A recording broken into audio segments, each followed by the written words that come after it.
eu comecei a ter contato com pessoas que tinham filhos, que tinham filhas, né? Que a própria família já era contatada por esses mesmos seres, de aspecto humano no comando e tendo os greys como os cinzas como força abraçal nesse processo de contato e abdução. Só que essas crianças, elas tinham contato com algo antes dos 5 anos de idade, mas que não aparecia como um contato físico, tipo a nave com uma luz em cima, né? Em que essas crianças se comunicavam com alguém que só elas viam, com 3 anos de idade, com 3, 4 anos de idade. E aí a investigação foi se aprofundando e a gente descobriu que nessa faixa etária, essas crianças estavam tendo contato, na verdade, com os chamados greys, cinzas, mas fora do corpo físico, tanto esses seres quanto as crianças. Os dois projetados. Os dois projetados, né? Agora, eu tive a chance de acabar vivendo uma história dessa dentro de casa com a minha filha. Aí foi, entre aspas, fatal. Se você puder contar pra gente. Né?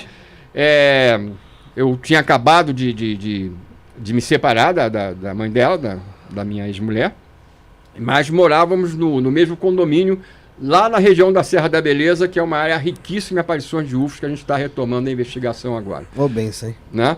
Tá no sudoeste do estado do Rio de Janeiro. Aí o que aconteceu? Um certo dia, a mãe dela liga para mim e fala, olha, aconteceu uma coisa meio assustadora com a nossa filha, ela acordou no meio da madrugada, sentada... Isso faz quantos anos? Hã? Isso faz quantos anos?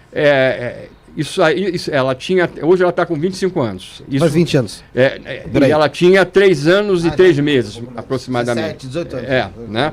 Tá? E aí o que aconteceu? Ela chegou, a mãe, né, e disse, olha, ela sentou, olhos abertos, começou a se comunicar com alguém que só ela via, né? Parecia muito assustada, né? E a mãe ficou até com medo de intervir, né? Não sabia se aquilo era um processo de sonambulismo, de alguma coisa, né? Tá? E aí, segundo a mãe, simplesmente os olhinhos dela se fecharam, em determinado momento ela se voltou para trás, deitou, no dia seguinte dormiu, não falou nada. Aí, de repente, passam-se uns 3, 4 dias, acontece a segunda vez.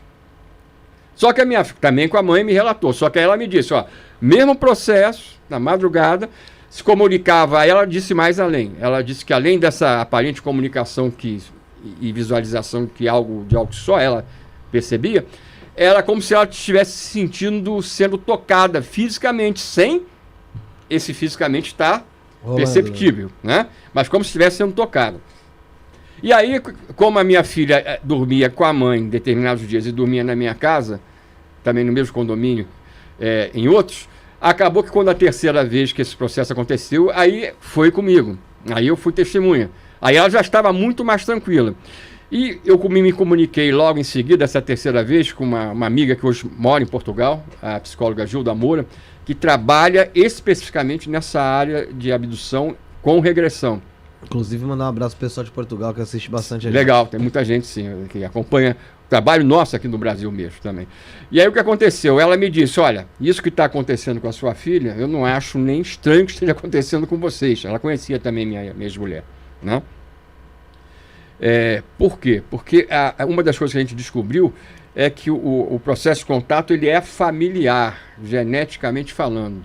Se você, Felipe, sabendo ou não, já foi abduzido, porque a maioria das pessoas não sabe que passou por esse processo. Não sabe, não tem a memória disso. A maioria não tem. Porque isso acontece às vezes justamente na projeciologia. É uma defesa para que você não... É um bloqueio? É um bloqueio que serve durante a maior parte da vida como uma defesa para você não ter um choque, de repente, antes do momento de começar a entender a coisa. Quando... Um trauma. Né? Será que alguém tá assistindo o chat aí já foi abduzido? Manda mensagem no chat aí pra gente ler, pessoal. Aí o que aconteceu? Ela me disse, olha, isso que está acontecendo com a sua filha, tem vários nomes dentro da área da psicologia, da psiquiatria até, mas principalmente dentro da área da psicologia, mas são rótulos, ninguém sabe na verdade o que é isso. Mas ela disse, na minha opinião, isso tem a ver com a experiência de contato familiar, né? Que depois... o que eu ia dizer, para completar, é o seguinte, para não ficar capenga essa parte da história. é o seguinte, que se você passa por esse processo, sabendo ou não sabendo, os seus pais já passavam, também sabendo ou não, os avós e os seus filhos ou filhas vão passar. Por quê? Hereditário? Agora, por que existe esse aspecto genético? Eu chamo de famílias ou linhagens humanas. Porque dentro desse contato, isso também tem a ver com a espiritualidade, aquilo que a gente entende por espiritualidade num sentido maior. Parte desse processo de abdução, a maior parcela dele, tem a ver com uma interferência genética feita em cima da humanidade com o objetivo de desbloqueio das nossas capacidades paranormais, mediúnicas, etc, etc. Que esses seres dizem que nós já tivemos no passado e perdemos devido a uma série de problemas, que aí seria só uma palestra sobre isso. Então, se uma determinada família, por exemplo, a sua, Felipe, é alvo desse tipo de, vamos chamar de experimento, não adianta eles terem interferido na sua mãe ou no seu pai, no seu avô ou na sua avó, tá? E não interferir em você e nos seus possíveis filhos, porque senão o processo para, porque cada geração que está nascendo, dentro dessa experiência de contato, nasce com maior capacidade ou abertura para essas realidades superiores, começando pelas capacidades paranormais que podem se manifestar numa área ou outra, dentro do aspecto da mediunidade, daí por diante. Então, o que acontece? Voltando para o caso da minha filha, né, onde isso interage. A Gilda chegou para mim, essa psicóloga amiga, e disse, olha, não faça nada, não interfira, apenas observe, também a sua ex-mulher da mesma forma, não deixe ela ser influenciada por nada do seu trabalho, tipo, ela não via fotografia de UFO, não via nada, a gente não... E não pergunte... 3 anos. Né? 3 anos. E aí ela me disse o seguinte, que isso foi surpreendente, né? Ela me disse, isso está acontecendo principalmente entre os 3 e 5 anos, essa fase de experiência, de contato com algo que não se sabe o que é. Né? Que podia até não ser nada, né? Na verdade, né? Falando objetivamente. A gente tem que sempre ter essa perspectiva, porque em alguns casos... a gente parte primeiro do nada. Né? A gente começa, né? Senão a coisa não é assim que se leva a sério a coisa. Mas o fato. Aí ela disse o seguinte, esse tipo de coisa está acontecendo principalmente com as crianças entre os 3 e 5 anos, quando vai chegando perto dos 5 vai sumindo esse tipo de experiência, né? E depois surge a fase que a gente aí já pesquisa com hipnose regressiva, que é a parte física. O que houve de fato lá. Aí os meses foram se passando, a minha filha continuou a ter aquele processo, só que aí não era algo traumático para ela não se ressentia de nada. Ela acostumou. Né? Até o dia que foram 2 dias que foram fundamentais para poder identificar e fechar a coisa. Usando a minha filha, num bom sentido, para entender o restante de casos que eu estava investigando. Num dia ela chegou para mim, ao acordar, sem eu falar nada, e falou o seguinte, papai, apesar de tudo, eles não parecem maus. Falou assim, apesar de tudo, eles não parecem maus. Eu não perguntei quem, para começar. Ouvi, eu falei, legal. Tá, ok. Tá? Aí, quando a coisa estava quase terminando, aos 5 anos, o que acontece? A minha mãe tinha se mudado para a Conservatória, que é a localidade que fica uma das que fica na base da Serra da Beleza, nessa área de incidência. Tá? E então eu levei nesse dia a minha filha na casa da avó. E eu tinha um programa de rádio que eu fazia semanalmente, eu acho que era às quintas-feiras também, na parte da tarde, lá na rádio local dessa região, em que eu falava desses assuntos, é claro.